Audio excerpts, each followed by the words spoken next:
title. We're going to underline the title with our finger. We're going to ask what we think it's about. Look, there's animals on this train. Why would there be animals on this train?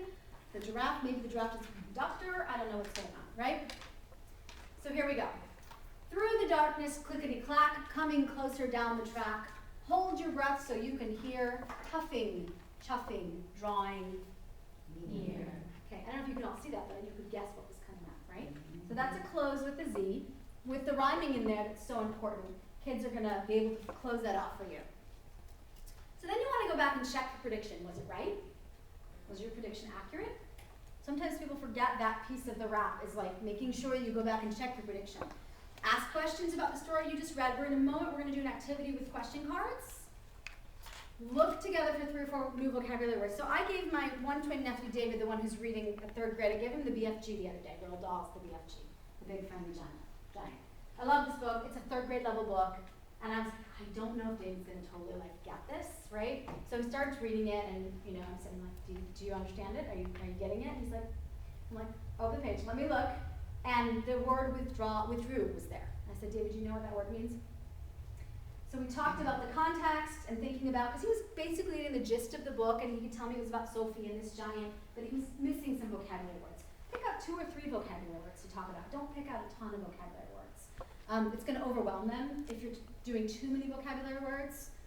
And then do this think aloud. Well, I'm thinking that word might mean that he took it back because it said he withdrew his sword.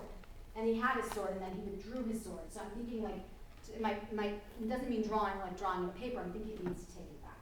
So I know what that means, obviously. But I'm talking that out loud as you would as an educator so that David hears me think out loud.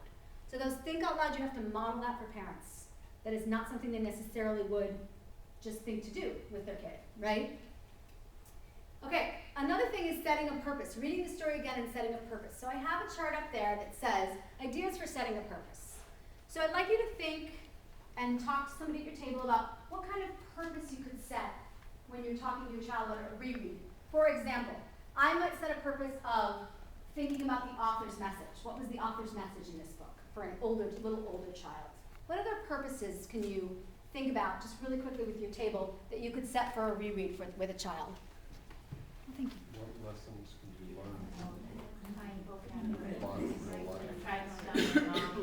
This reminder I think also maybe they didn't understand completely the first time, and you need that reread to completely get the message. everything becomes much more. Maybe someone over here has really good handwriting. Oh, we're gonna. Oh, that's fine. That's fine. That's fine. No problem. That's fine.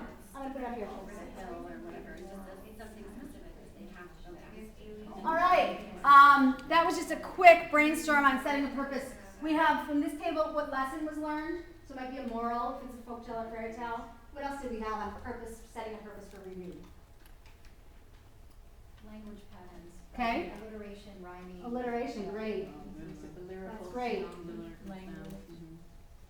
Sometimes, I'm sure a lot of you have done this as an educator, you can cover up those with those little stickies, the little thin stickies, and then pull them off as you read or have the child guess. What else? Purpose for reading. She was saying something to the effect that sometimes they don't get it the first time. There's pieces or little chunks in Okay, the so comprehension that they didn't get. So when you reread it,